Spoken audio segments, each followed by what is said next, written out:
তবে সময়টা কঠিন, এটা জেনে রাখুন। কে কি বলছে, কে কি বলবে এটা নয়। আমরা সরকারের পুরোপুরি সরকারের বিরুদ্ধে নয়। আবারও বলছি, আমার লাইভ অনেকেই দেখেন, অনেক নেতা বা সমাজসেবক অনেকে দেখেন। আমি পরিষ্কারভাবে বলি যে আমরা সরকারের বিরুদ্ধে নয়, আমরা বঞ্চনার বিরুদ্ধে লড়ছি, রাজপথে যাচ্ছি।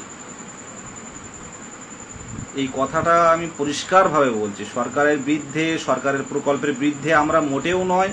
আমরা যোগ্যতা অর্জন করেছি এবং আমরা ইন্টারভিউটা চাইছি। এই 2 বছর টেট উত্তীর্ণ হয়ে বসে আছি, আর 5টা বছর টেট দেব অপেক্ষা করে করে 5টা বছর গেছে। এই বঞ্চনার বিরুদ্ধে আমাদের লড়াই, এই বঞ্চনার বিরুদ্ধে আমাদের প্রতিরোধ। আগামী 24 তারিখে আপনারা জানেন, পশ্চিমবঙ্গের সমস্ত টেট উত্তীর্ণ প্রার্থীদের ডাকে, ইন্টারভিউয়ের দাবিতে, 50কে ভ্যাকান্সির দাবিতে পথে। Network problem. হ্যাঁ, ফোন কিনে নেব, ফোন কেনার মতো কোনো সিচুয়েশন নেই, ফোন চালিয়ে যাচ্ছে। যাই হোক কৌশিক, থ্যাংক ইউ। মেন কথা হচ্ছে যেটা, 24 তারিখ গেলেই কি আন্দোলনে আমরা ইন্টারভিউ নোটিশ নিয়ে চলে আসব? কি মনে হয়? 24 তারিখ হলে মানে মিছিল করলে ইন্টারভিউ নোটিশ চলে আসবে? আসবে না, কিন্তু পথটা প্রশস্ত হবে। 24 তারিখে যাচ্ছি। 23 জেলা থেকে যারা নিজেকে বঞ্চিত মনে করে তারা যাচ্ছে বঞ্চনার বিরুদ্ধে প্রতিবাদ করতে। মাননীয় মুখ্যমন্ত্রী যেখানে বারবার বলছেন শূন্য পদ, প্রচুর শূন্য পদ আছে। আমি জানি না আমাদের পর্ষদ সভাপতি গৌতম পাল মহাশয় মাননীয়ার বিরুদ্ধে গিয়ে নোটিফিকেশনটা দিচ্ছেন না। এটা আপনারা আজকে কথাটা বললাম আমি। আমাদের মুখ্যমন্ত্রী বলছেন দ্রুত নিয়োগের জন্য, সেখানে পর্ষদ সভাপতি মাননীয় গৌতম পাল মহাশয় এখনো পর্যন্ত একটা নিয়োগ দিতে পারলেন না। উনি আলাদা করে প্রাথমিক পর্ষদ চালাচ্ছেন। এটা কি আপনারা মেনে নেবেন? মুখ্যমন্ত্রী চাইছেন, পর্ষদ সভাপতি চাইছেন না। এটাই কথা। আমাদের মুখ্যমন্ত্রী চাইছেন নিয়োগ দিতে, পর্ষদ সভাপতি কি করতে চাইছে জানি না। উনি তো জানাবেন সরকারকে, উনি তো সরকারকে বলবেন যে নিয়োগ দেওয়া বা আপনারা শূন্য পদটা দিন, নিয়োগ করব আমি। কিন্তু পর্ষদ সভাপতি বসে আছেন। কথাটা আমি আজই বললাম। মুখ্যমন্ত্রী এখান থেকে, আমাদের মাননীয় মুখ্যমন্ত্রী 10 লক্ষ শূন্য পদের কথা অনেকদিন আগেই বলেছেন। প্রাথমিকে একটা বড় বড় শূন্য পদ আছে প্রাথমিকে, সেগুলো নিয়োগ কেন করছেন না আমাদের পর্ষদ সভাপতি? পর্ষদ সভাপতি নিয়োগ কেন করছেন না? কথাটা এইখানে। আমরা 24 তারিখে যাব। সভাপতি মহাশয় যদি আমাদের সঠিক, আমাদের নিয়ে ভবিষ্যতে কি ভাবছেন বা কি ভাবছেন এখন বর্তমানে, এই বিষয়টা যদি উনি উত্তর না দিতে পারেন, আমরা কিন্তু আন্দোলনটা আবার অন্যভাবে করে দেখাবো। শুধু টেট উত্তীর্ণ নয়, আমার লাইভ অনেকেই দেখেন, আমি শুনেছি এর পরে। তো পরিষ্কারভাবে বলছি, পুলিশ প্রশাসনকেও বলবো, যারা পুলিশ আছেন, যারা পুলিশ অফিসার যারা আছেন, দেখুন একটা কথা ভাবুন। আপনার বাড়ির সন্তান, আপনার নিজের সন্তান 2017 সালে টেটে বসতে পারেননি। নোটিফিকেশন 2017 টেটে যারা ফর্ম ফিল আপ করেছিল, লাস্ট 15-17 ব্যাচ 2017 সালের প্রাথমিক টেটে 15-17 batch last form fill up করেছিল। তারপর থেকে 15-17 গেল, তারপর থেকে 17,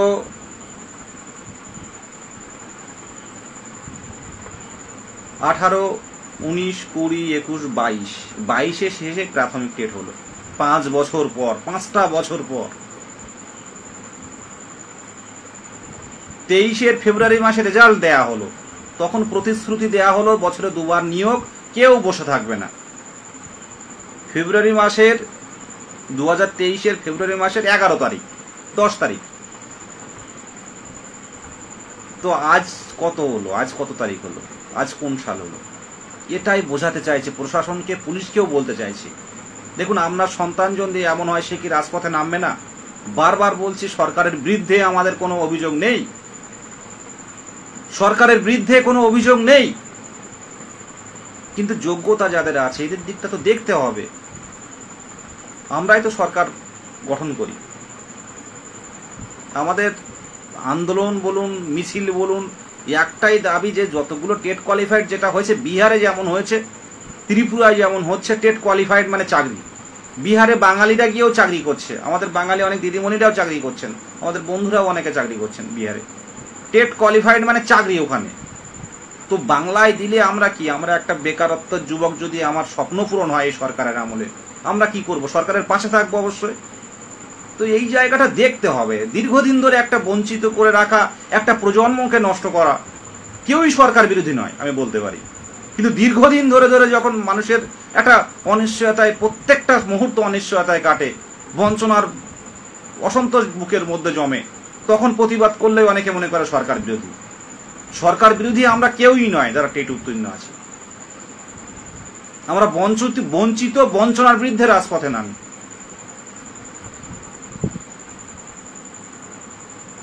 এটা বোঝাতে পারছি না, এটা কোনোভাবে হয়তো কেউ বুঝতে চাইছে না, আর কেউ যদি না বুঝতে চায় সেটা বোঝানোটা কঠিন হবে। তো আমরা এবার ইন্টারভিউ নোটিফিকেশন বের করে নেব, অধিকারটা ছিনিয়ে নেব। পর্ষদে যাচ্ছি মঙ্গলবারে, টিম যাবে 23 জেলা থেকে। কোনো সদুত্তর যদি না দিতে পারে, আমি পুরো সোশ্যাল মিডিয়াতে একদম সামনাসামনি বলছি, আমরা কিন্তু এবার চরমতম আন্দোলন করে দেখাবো। আমাদের ডেমোক্রেসি সিস্টেমে আইনি পথে যেটুকু করার দরকার সেটা কিন্তু আমরা করে দেখাবো। পর্ষদ শুধু ডিএলএড পরীক্ষা আর টেট নেওয়ার জন্য নেই না, পর্ষদ ডিএলএড আর টেট নেওয়ার জন্য না, প্রত্যেকটা জেলার যারা কল, মানে অনেকে কল করেন, দুঃখের কথা বলে, কিন্তু এইগুলো শুনলে সত্যি মাথা ঘুরে যায়। কত ছেলেমেয়েরা মানে কি বলে, একটা অনিশ্চয়তার মধ্যে দিন কাটছে। দাদা হবে, দাদা কবে হবে? এবছর একটাই প্রশ্ন, এবছরে কি হবে? আমরা কি 50,000 ভ্যাকান্সি পাবো? এর উত্তর কি দেব? সামনাসামনি পর্ষদ সভাপতি দেখা করুক, আমরা 24 তারিখে মিছিলে যাব। আর যারা যোগ্য মনে করছেন যাবেন, নিজেকে মনে হয় যদি বঞ্চিত মনে হয় যাবেন। এখানে অনুরোধের কোনো জায়গা নেই, অনুরোধের কোনো জায়গা নেই। আমরা পরিষ্কারভাবে বলুন যে সরকারের বিরুদ্ধে আমরা রাজপথে নামছি না, আমরা বঞ্চনার বিরুদ্ধে না রাজপথে নামছি, আর মাননীয় মুখ্যমন্ত্রীর দৃষ্টি আকর্ষণ করানোর জন্য রাজপথে নামছি। এইটুকু বলুন, রাজপথে আসুন, নিজের অধিকার ছিনিয়ে নিন। দীর্ঘদিন ধরে আপনি অধিকার থেকে বঞ্চিত হচ্ছেন। আপনার মনে করুন ইন্টারভিউ নোটিফিকেশনটা যদি 2025 সালের লাস্ট দিকে আসে, সেপ্টেম্বর অক্টোবরের দিকে বা এরকম টাইমে পুজোর আগে আসে, আপনি কি করবেন? সামনের বছর এমন সময় নোটিফিকেশনটা আসলো, 26-এ নিয়োগ হবে, সেই অনুযায়ী আপনি কি করবেন? ভোটের সাথে আমাদের কি সম্পর্ক? আমরা তো সমাজ গড়ার কারিগর। আমি দীর্ঘায়িত করব না। সায়নী মায়েরা বলছে, দাদা কবে হবে? দাদা কবে হবে? দাদা এই প্রশ্নের উত্তরটাই তো ডাইরেক্ট দেয়া খুব মুশকিল। আমার 1 GB যেহেতু নেট আছে, সকাল থেকে দুপুর হলেই শেষ হয়ে যায়, আমি রেখে দেবো। এটুকুই বলবো শুধু, আসুন আসুন। হয়তো ওই দিনই আমরা নোটিফিকেশন পাবো না, কিন্তু পথটা প্রশস্ত হোক, শূন্য পথটা বাড়ানোর চেষ্টা করি আমরা। 24-এ আমাদের নোটিফিকেশন চাই চাই চাই, না হলে আমরা কিন্তু আরো সমস্যায় পড়ব। আর ইতিমধ্যে যে আইনি পথগুলো আমরা গেছিলাম সুপ্রিম কোর্টে, তো আস্তে আস্তে দেখলাম পর্ষদ সেখানে পার্টি হওয়ার চেষ্টা করছেন। এটা খুব ভালো খবর। 1594 1060 যেগুলো আছে, এটা ভালো খবর। আশা রাখছি শুধু শূন্য পদটা আমাদের বাড়াতে হবে। এবার হয়তো বেরিয়ে যাব সবাই। আর সবচেয়ে বড় কথা, মাঝে মাঝে কিছু কিছু স্ক্রিনশট আছে, মানে আমার কাছে দেয় অনেকে 23 জেলার থেকে,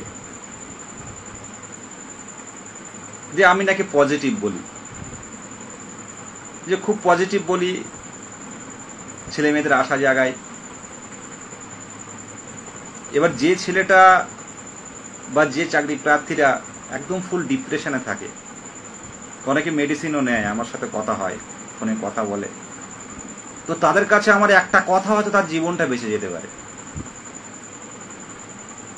আমি যদি নেগেটিভিটি শোনাই যে এবছর হবে না, 2 বছর ধরে রাখো, আমি যেটুকু বলি, আমার যেটা আইডিয়া আমি বলে দিই যে এটা আমার ধারণা, আর যেটা পর্ষদ সভাপতি বা পর্ষদে যাওয়ার পর যেটা বলে সেইটুকুই তুলে ধরি।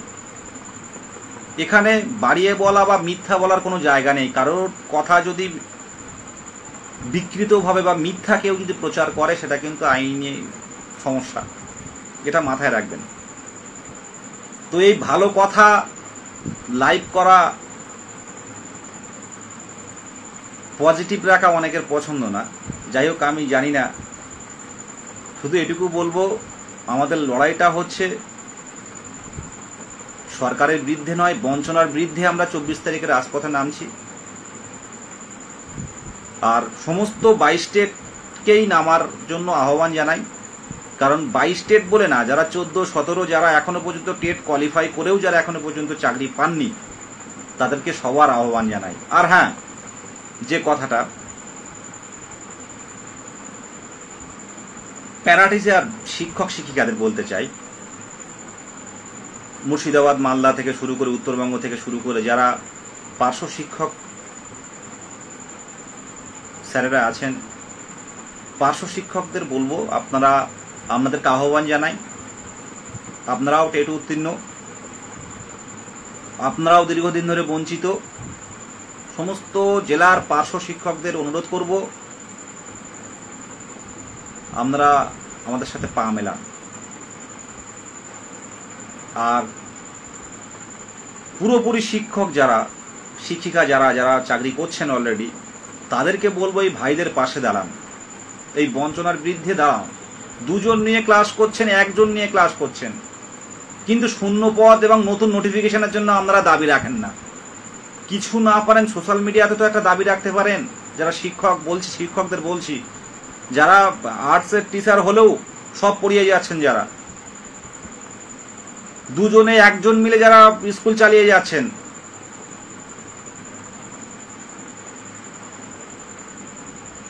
তাদেরকে বলবো আপনারা পাশে আসুন। আমাদের ন্যায্য দাবি, এই দাবি কোনোভাবেই এই দাবিটাকে লঙ্ঘন করা যায় না।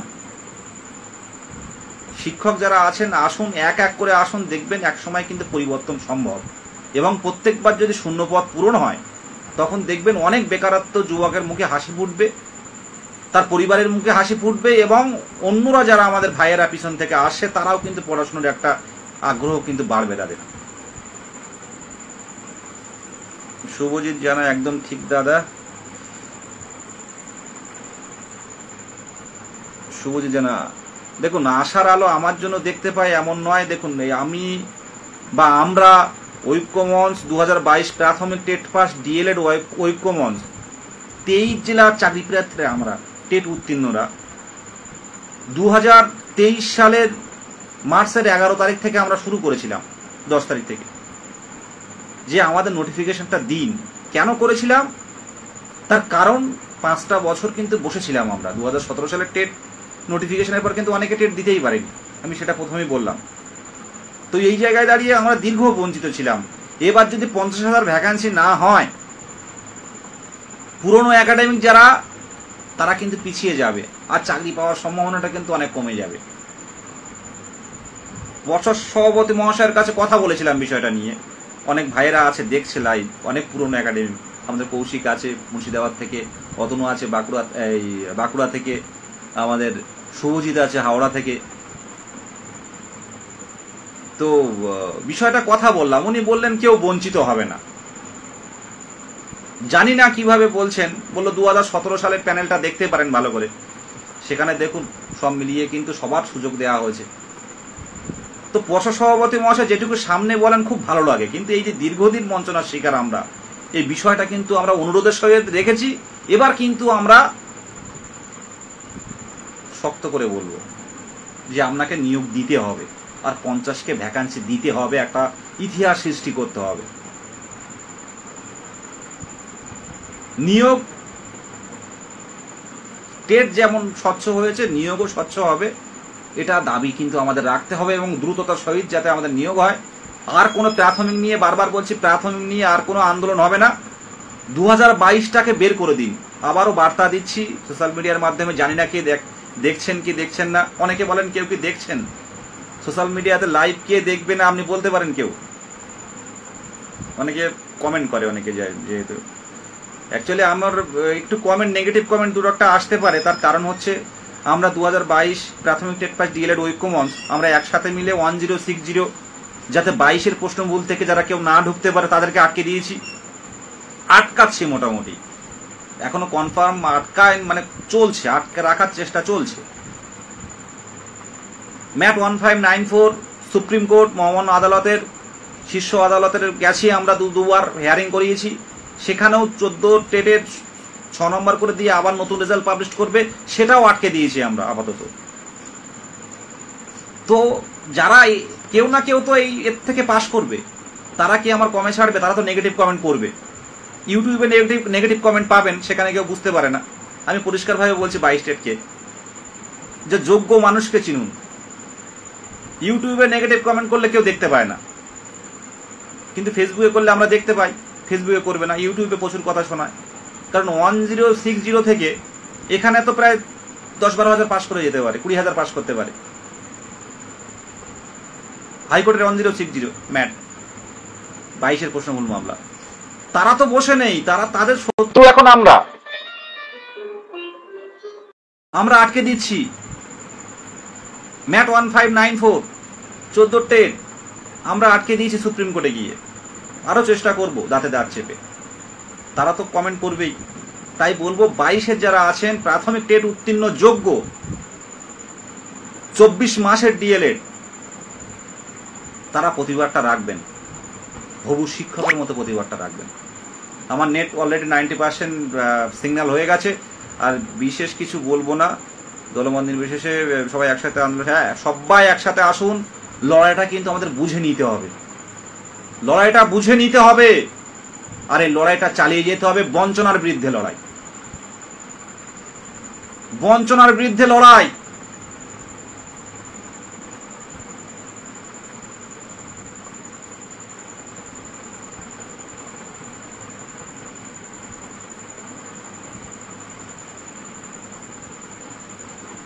হ্যাঁ, এবার আমাদের জেলার মিটিং হচ্ছে, উত্তর 24 পরগনার মিটিং আছে আজকে, তো সেখানে চলে যাব। পার্থ কমেন্ট করলো। যাই হোক, ধন্যবাদ সবাইকে। এই সবার মূল্যবান সময়ের মধ্যে একটুখানি লাইভ করলাম। শুধু বলবো, টেট উত্তীর্ণ, পূর্ণ প্রশিক্ষিত হয়ে টেট উত্তীর্ণ যারা আছেন, ঐক্যবদ্ধ হন। আর আগামী দিনে আপনারা যেটা ভাবছেন, আমরা চেষ্টা করছি কার কিভাবে পরবর্তীকালে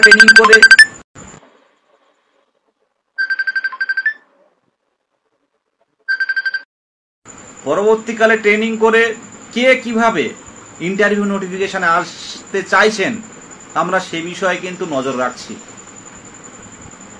বিস্তারিত কেসের বিষয় বা আইনি বিষয় বিস্তারিত সোশ্যাল মিডিয়াতে বলবো না।